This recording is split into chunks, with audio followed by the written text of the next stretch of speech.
Así que yo le doy la más cordial bienvenida al doctor Max Puy. Es un placer para nosotros tenerlos aquí. Gracias, Vargas Vila, y aprovecho para no solamente agradecer la invitación, sino también para saludar a todas las personas que nos miran y nos escuchan en este momento. Así es, tanto nacional como internacional. Exactamente. A través de Hilando Fino TV.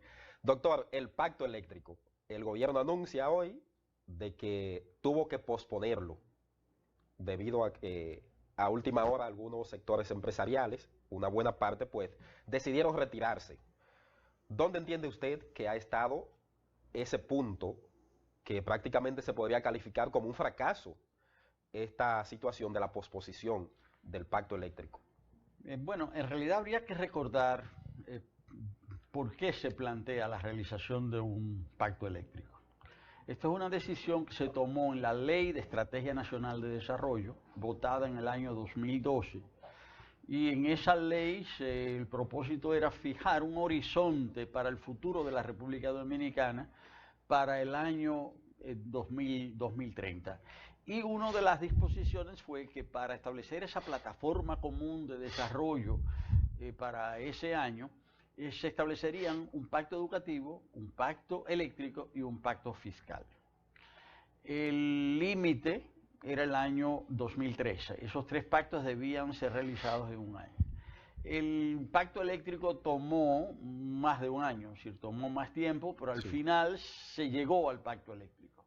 El pacto fiscal se está discutiendo desde hace 3 años, se está discutiendo desde el año 2014. Se esperaba que iba a concluir ahora en el 2017, pero ya se observa que no se va a firmar. Y el pacto fiscal ni siquiera se ha hablado de realizarlo. Es decir, que aquí está pasando lo que ha pasado con muchísimas leyes que el Congreso tiene que aprobar, muchísimas disposiciones que se tienen que tomar y que no se toman. La Constitución del año 2010 dijo que había que cambiar una serie de leyes, no se han cambiado, y esa Constitución tiene 7 años en vigencia. Ahora, con relación al pacto eléctrico, el asunto es que esto estuvo mal montado. Estuvo mal montado desde el inicio porque si bien fueron invitados diferentes actores, el gobierno fue con una posición, en primer lugar, muy dispersa.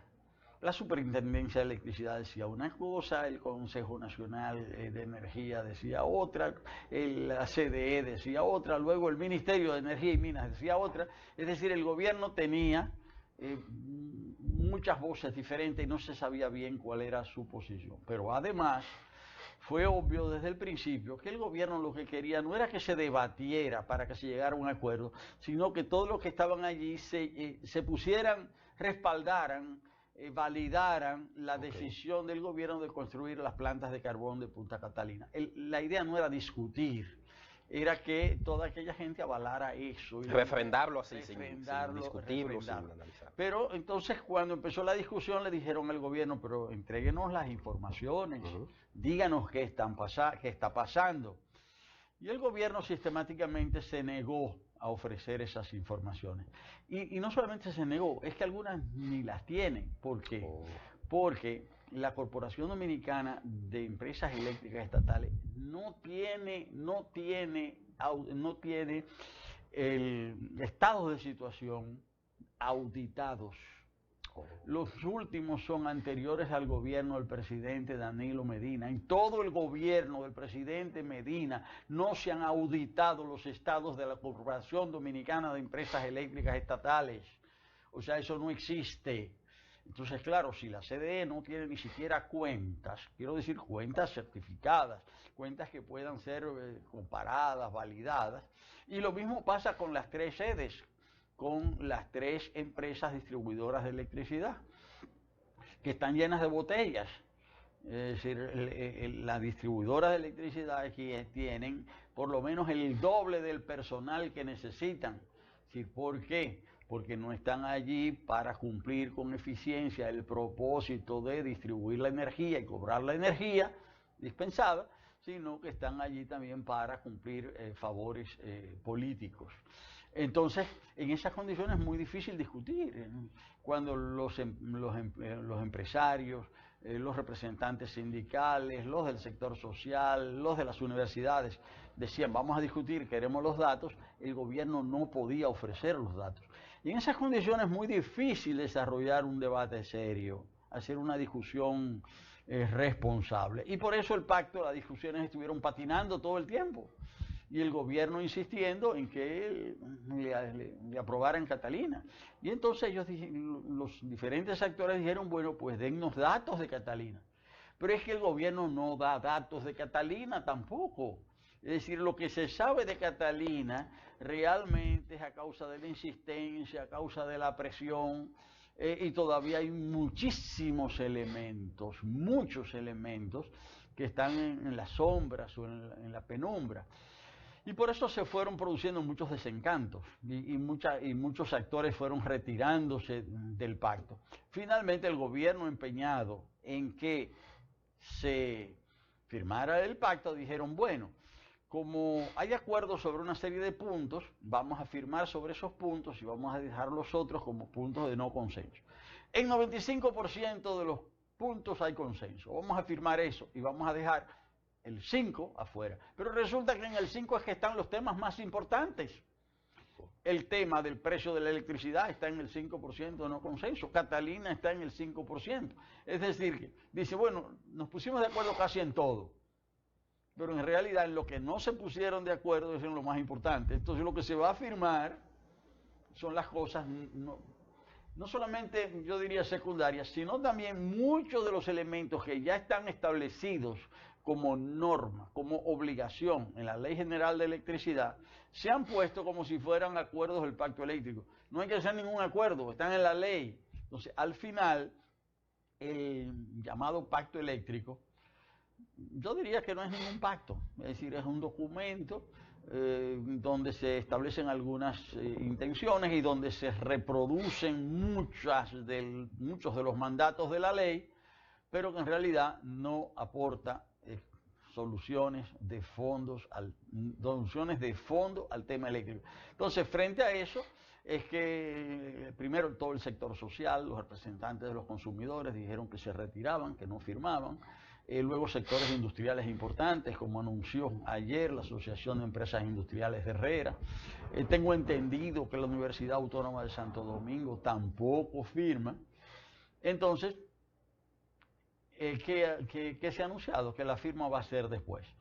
Porque creo que se había escogido, como dice el Comité Nacional de Lucha para el Cambio Climático, se había escogido esta fecha para que eso pasara desapercibido, la carencia del documento y meter eso de contrabando, usted diría. Entonces. No, pero que además, porque el gobierno ya lo que quiere es salir de eso. No ha habido pacto, pero quiere decir que sí hubo pacto y quiere decir que sí se firmó algo. Entonces lo quería hacer en estos días, parece, pero frente a todas estas declaraciones públicas, como que no iba a quedar bien la cosa, sí, decidieron posponerlo para enero. En realidad yo creo, la verdad es que no hay tal pacto eléctrico, o sea, no hay tales acuerdos, porque los puntos fundamentales realmente no se discutieron y no se discutieron porque el gobierno no quiso. Se habla de que una parte del empresariado quería quedarse con las EDES, las 3 EDES, EDESUR, EDENORTE, EDEESTE. Bueno, esa es una, ese era uno de los puntos. Esa es parte de la discusión, es decir, cómo van a funcionar las EDES, pero hay un tema. Sean propiedad del Estado, sean propiedad privada, lo importante es que las EDES funcionen con eficiencia. Hay empresas públicas que funcionan con eficiencia en otros países, entonces, ¿por qué las EDES no pueden funcionar? Además, ¿por qué tiene que haber 3 consejos? En realidad es una sola empresa. Las 3 son del Estado, pero sí, tienen 3 consejos y eso permite también pagarle a los integrantes de 3 consejos. Sí. Entonces hay una serie, pero no solamente eso, sino la cantidad de gente que cobran las sedes que no trabaja. Entonces, claro, cuando se dice que el sistema es ineficiente, que se pierde mucho dinero, que se gasta mucho en subsidios, lo que es verdad. Ahora, ¿cómo se empieza a resolver ese asunto? Bueno, haciendo eficiente la administración de esas empresas. Incluso se ha hecho una comparación con países, bueno, un país que tiene, la economía es mucho más importante que la dominicana. cuántos empleados hay en el sistema de distribución eléctrica de Chile y cuántos empleados hay en el sistema de distribución eléctrica de la República Dominicana. Y a pesar de que el sistema eléctrico de Chile es mucho más grande, tiene la tercera parte de los empleados que tiene el sistema eléctrico dominicano. Entonces, realmente, así no se pueden corregir las cosas. Hay clientelismo allí. Pero claro, pero eso no se discutió. Eso era lo que había que discutir en el pacto eléctrico. Pero el gobierno no quería discutir eso. El gobierno quiere discutir que se firme algo, pero dejar intacto el clientelismo. Pero dejar intacto el clientelismo es dejar intacta la ineficiencia y dejar intactas las pérdidas. Que el Estado tiene que pagar subsidios. Bueno, más sí, que lo siga pagando, ¿verdad? Y el clientelismo en sus buenas. Pero eso era lo que había que discutir. Eso no se discutió, eso no está en el pacto eléctrico. Ese es el problema. En otro orden, ¿cómo califica el doctor Max Puig la carrera de endeudamientos por la que el gobierno está encaminado el país? Hemos visto como en los últimos días algunos expertos economistas, incluso de universidades como la UAS, INTEC y otras más, pues han expresado preocupación y han llegado a afirmar que esta carrera de empréstitos pues está llevando al país a un callejón sin salida. ¿Cómo califica usted? Bueno, es cierto, es cierto. Es que tenemos presupuestos deficitarios desde hace más de 10 años. Cada año lo que se recauda no alcanza para pagar lo que se gasta. Entonces lo que se hace para cubrir ese faltante, ¿verdad? Para cubrir esa diferencia, para cubrir ese déficit, es tomar dinero prestado. Y por eso cada año en el mismo presupuesto se establece que de 3.000 a 4.000 millones de dólares son tomados prestados. En el presupuesto del año que viene, para el 2018, se establece, me parece que son 3.000 y pico de millones de dólares en bonos soberanos que se van a tomar. Ya al cierre de este año, la deuda externa de la República Dominicana representa casi el 53% del Producto Interno Bruto del país. Ahora, ese porcentaje crece cada año. Bueno, ¿hasta cuándo usted se puede endeudar sin consecuencias? O sea, todo tiene un límite. Usted en su casa, usted se endeuda un poquito, otro poquito, pero llega un punto que ya usted no puede endeudarse más. Así es. Con los países pasa eso mismo. La República Dominicana está en una espiral de endeudamiento muy, muy peligrosa. Eso es lo que han dicho los economistas de INTEC, los economistas de la UAS, pero eso lo han dicho muchos otros investigadores, muchos otros expertos. Ellos han señalado eso ahora a fin de año, porque el fin de año es un momento para hacer balances y establecer perspectivas. Y bueno, por eso lo dicen ahora, pero la situación no solamente es grave, sino que se sigue agravando. Incluso este año pasó algo ahora, en estos días, y es que hubo unas transferencias, unas modificaciones en el presupuesto del 2017, y ahí se decidió que el gobierno dominicano no le iba a pagar la deuda para la capitalización del Banco Central. Dejaron de pagar 25.000 millones de pesos. Bueno, entonces un país no se puede manejar de esa manera. Entonces eso a la corta o a la larga va a traer problemas. Lo lamentable es que puede ser que sea más a la corta que a la larga. Es lo que yo pienso acerca de ¿Qué hacer para que no haya que financiar o tomar tantos préstamos si el gobierno debe bajar el presupuesto o eliminar muchas botellas, muchas cosas ahí que son... Sí, lo primero es ordenar las cuentas. Porque usted no gana nada con decir voy a pagar menos y usted eliminar gastos necesarios y seguir pagando gastos superfluos o gastos de clientelismo. Entonces, antes de usted recortar, usted puede recortar, sí, pero recortar ¿cómo? Es decir, lo que hay que atender es la calidad del gasto. El problema no es simplemente decir voy a gastar menos, sino en qué es que usted va a gastar menos. Entonces, todo el tema es la calidad del gasto. Pero como el sistema es un sistema clientelista, como los que están en el gobierno quieren seguir en el gobierno, y para ellos seguir en el gobierno utilizan los recursos que sacan del gobierno para pagarle a gente para que apoye eso, de que ellos sigan ahí, entonces eso está encadenado. Es decir, se puede decir que la corrupción y el clientelismo son funcionales al sistema. Es decir, no solamente le permiten mantenerse, sino que eso es lo que lo alimenta y lo retroalimenta. Es decir, entonces, lo que hay que cambiar no es simple, lo que hay que cambiar es entonces ese modo de funcionamiento del sistema económico, del sistema social y del sistema político dominicano, porque ese sistema lo que hace, permite generar riquezas, cierto, pero esas riquezas son concentradas en un pequeño grupo, grupos empresariales, grupos políticos, es decir, enquistados sobre todo, resumidos en el comité político del partido dominante, y generar riquezas, pero concentrar al mismo tiempo esas riquezas y reproducir la pobreza. Todos los estudios dicen que el pueblo dominicano es cada vez más pobre, aunque haya más riquezas en el país. La parte de esa riqueza, la mayor parte, se concentra en cada vez menos manos y al mismo tiempo la menor parte, es decir, en el mayor número. O diciéndolo de otra manera, este es un país en que pocos tienen mucho y muchos tienen muy poco. Es lamentable esto. ¿Cómo valora o cómo define, cómo califica en retrospectiva el año 2017 en materia de corrupción, de fortalecimiento de la justicia, de seguridad ciudadana y otros ámbitos de la vida nacional? Bueno, estamos a final de año, es buen momento para hacer un balance. Así es.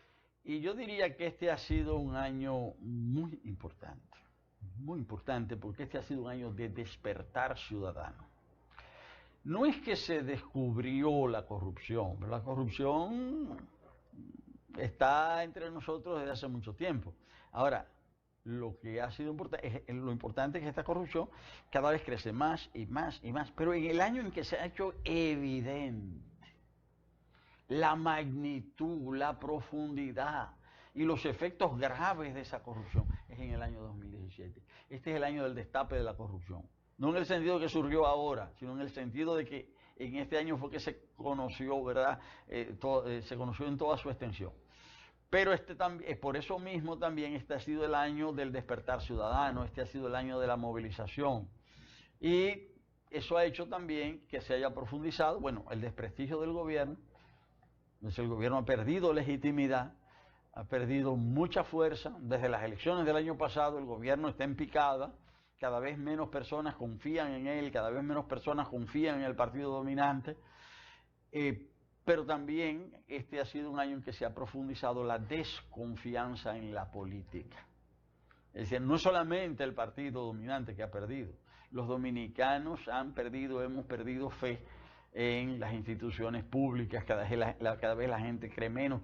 Uno dice, ese está en la política, pero ese es un ladrón, se está robando. Eso es lo que la gente piensa de inmediato. Eso es sumamente grave, pero, diría yo, el aspecto positivo, vuelvo y digo, recalco, es la movilización ciudadana. Es el hecho de que haya un número creciente de hombres y mujeres de la República Dominicana que hayan salido a las calles a decir, no queremos que esto siga así. Está bueno, no más corrupción. Pero ¿qué ha pasado con la Marcha Verde, doctor? Hemos visto como que ha bajado su intensidad. La Marcha Verde, uno puede tener cualquier impresión, pero en una encuesta que se hizo hace apenas 2 meses, decía que el 67% de las personas están de acuerdo con lo que ha planteado la Marcha Verde. Si eso es perder fuerza, yo no sé, pero 67% de las personas que dicen estar de acuerdo con sus reivindicaciones, no es poca cosa. Yo pienso que algunas personas dicen que ha bajado porque no se han hecho grandes manifestaciones como la manifestación multitudinaria del pasado mes de julio, que fue, diríamos, el pico más alto en las movilizaciones. De ahí en adelante, las actividades públicas que se han convocado han sido menores, han sido locales, pero yo pienso que eso de decir que la Marcha Verde ha declinado, eso a mí yo lo que siento ahí es propaganda política y propaganda política gubernamental. Pero no han dado el paso, doctor, o sea, se han quedado solamente en marcha.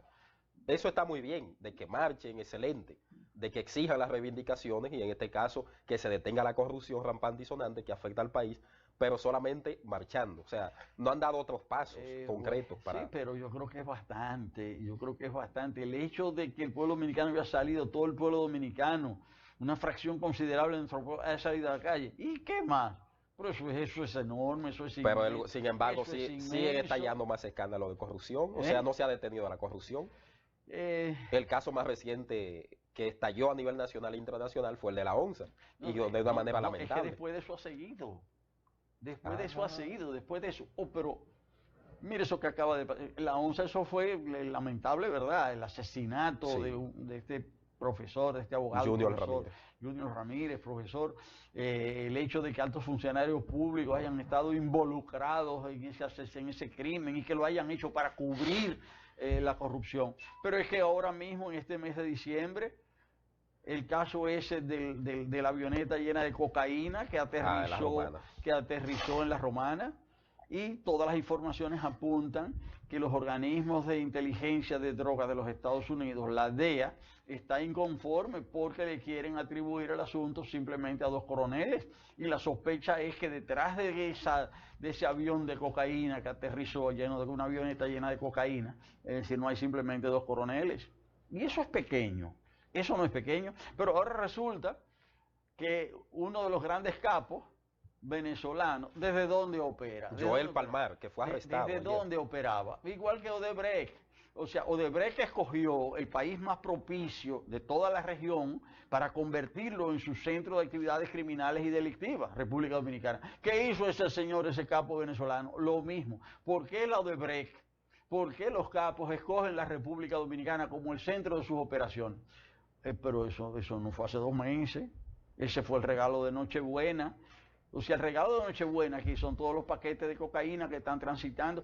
Y está demostrado que lo que se descubre es una fracción solamente de lo que se trafica. Entonces, a juzgar por la cantidad de cocaína que se ha decomisado, nosotros podemos pensar que el negocio ahora es que está en sus buenas. Entonces, no fue hace 2 meses, es que esto no ha parado. Esto ha sido caso tras caso, caso tras caso. Entonces, yo creo que eso, es decir, eso, lejos de provocar el desánimo o el desaliento del pueblo dominicano, eso lo que va a hacer es hacer crecer la indignación, porque eso de la avioneta de cocaína, y no solamente la avioneta de cocaína, porque fue por la Romana, es por Barahona, es por aquí, es por allá, es por todas partes que la están metiendo y la están traficando. Entonces, ese caso, el caso de este señor en pleno malecón, ¿verdad? O sea, operando su cártel de drogas desde el mismo malecón, desde el establecimiento de lujo de su casino. Pero eso no puede provocar la tranquilidad del pueblo dominicano, eso acrecienta la indignación. De la propia nariz de las autoridades estaba operando. A pocos metros de la DNCD estaba operando entonces. Sí, pero entonces justamente hay que preguntarse por qué. Y del Palacio Nacional, Y hay que sobre preguntarse todo. por qué. ¿Por qué pasa eso? Y lo capturaron en Colombia. O sea, parece que todo esto fue el gobierno de Venezuela que hizo, ¿verdad? Sí. Descubrió aquello y lo capturó Colombia. Y qué bueno que ha habido esa cooperación, ¿verdad? Para desmontar eso. Pero ¿y cuántos faltan? ¿Cuántos cárteles de ese tipo faltan por desmontar? Ese es el tema. Doctor, en otro ámbito, el informe de la Cámara de Cuentas sobre la auditoría a los escáneres, que está recomendando pagar el restante de los 14 millones de dólares que se le deben a la compañía española Indra Siemens por concepto de la compra de los escáneres que hizo el pasado presidente de la Junta Central Electoral, Roberto Rosario. El bloque opositor, ¿cuál es la posición del bloque opositor, del cual también el doctor Max Puig y la Alianza por la Democracia es parte? Sí. Unos días antes de las elecciones del 15 de mayo del año 2016, el conjunto de candidatos opositores se apersonaron a la Junta Central Electoral a denunciar lo que venía. Eso lo hicieron el lunes 9. La Junta no los quiso recibir, pero los candidatos opositores recurrieron a las misiones internacionales, especialmente a la misión de observación internacional de la Organización de Estados Americanos, presidida por el expresidente Pastrana, de Colombia. Tuvimos que recurrir a esa misión para que el presidente de la Junta nos escuchara, una cosa insólita, o sea, que quien organiza las elecciones no quiere escuchar a los candidatos. Pero se tomaron algunas medidas, no se cumplieron esas medidas, pero todo lo que la oposición dijo que iba a pasar, pasó. Y el gobierno dijo que no, que no, que no, que no y que no. Y ahora, un año y medio después, se ha confirmado que todo lo que dijo la oposición era cierto. ¿Por qué? Porque la Junta Central Electoral, que tiene que pagar una millonada, que no tiene esos millones, o sea, que se comprometió sin tener el dinero, que aumentaron a último minuto ese negocio de 34 a 40 millones de dólares a última hora, que muchos de esos escáneres ni llegaron, que no funcionaron. La Junta dice, bueno, si yo tengo que pagar eso y no tengo el dinero, yo quiero saber qué pasó, y le ordena a una de sus dependencias que haga una investigación. Y efectivamente esos expertos dicen que aquello no sirvió, que aquello fue una estafa. Bueno, y eso la oposición dice que sí. La oposición dice que sí, que está bien que la Junta investigue eso, que está bien, está de acuerdo, le da fe a esa investigación. Debe ser sometido Roberto Rosario a la justicia. Bueno, yo creo que el caso debe ir a la justicia, es decir, por estafa. Y entonces ahí que se determinen las responsabilidades. Es decir, en todo caso, mira, lo voy a decir de una manera muy sencilla. Si tú compras un carro para ir de aquí a Santiago y el carro se daña en Villa Altagracia y tú no pasas de Villa Altagracia y después que te vendió el carro quiere que tú se lo pagues, tú dices, no señor, mire, ese carro no sirvió, así yo no le voy a pagar. Y si el hombre insiste, entonces hay que ir a los tribunales a ver si tú tienes que pagar por ese carro que tú compraste, que creías que estaba en buen estado, que te iba a llevar a Santiago, que te dejó, ¿verdad? Te dejó en Villa Altagracia. Que los tribunales determinen. Eso es lo que está diciendo la oposición, que los tribunales determinen. Es decir, ahora la Cámara de Cuentas dice que eso no son pruebas, que eso, bueno, yo creo entonces que sí que debe ir a los tribunales y que hay que ver en el tribunal administrativo qué pasó. Finalmente, doctor, están promoviendo de nuevo otra reelección del presidente Danilo Medina. ¿Usted cree que eso puede ser en el país con un impedimento constitucional? Mira, a pesar de que el presidente Medina dijo que él no se iba a reelegir y que la Constitución dice que no. Bueno, ya él mintió una vez, entonces, bueno, que mienta otra vez, eso, ¿verdad? No creo que deba sorprender. No creo que deba sorprender. Ahora, a mí no me sorprende que a pesar de la promesa y que a pesar de lo que establece la Constitución, no me sorprende que el presidente y su equipo y su grupo promuevan la reelección. Lo que sí yo entiendo es que ahora va a ser mucho más difícil. Ahora va a ser mucho más difícil. Y mucho más difícil también por lo que esto genera en toda la sociedad y al interior del mismo partido dominante. O sea que esto está creando una dificultad. Entonces, si algunos quieren creer que el asunto se resolvió con un abrazo en una boda, que se lo crean. El abrazo de Judas, como muchos lo han calificado. Bueno, yo no lo he calificado de ninguna manera. Yo lo que sí creo que no es con un abrazo que se resuelve un conflicto de esa envergadura. Doctor, finalmente un mensaje de Navidad a la gente, de reflexión, que ya estamos a la víspera. Yo creo que sí, yo creo que los días de Navidad tienen esa particularidad, ¿verdad?, de ser un momento hasta cierto punto de alivio, se cierra, termina el año, pero también por lo que implican culturalmente esta fiesta, ¿verdad? La fiesta de Navidad significa renacer, o sea, y la idea de la Navidad, es decir, el sentido profundo es a través de la metáfora, ¿verdad? A través de la imagen de que nació Jesús, la idea es que todos podemos nacer de nuevo. Y nacer de nuevo no significa nacer físicamente. Nacer de nuevo quiere decir renovarnos nosotros, ser mejores.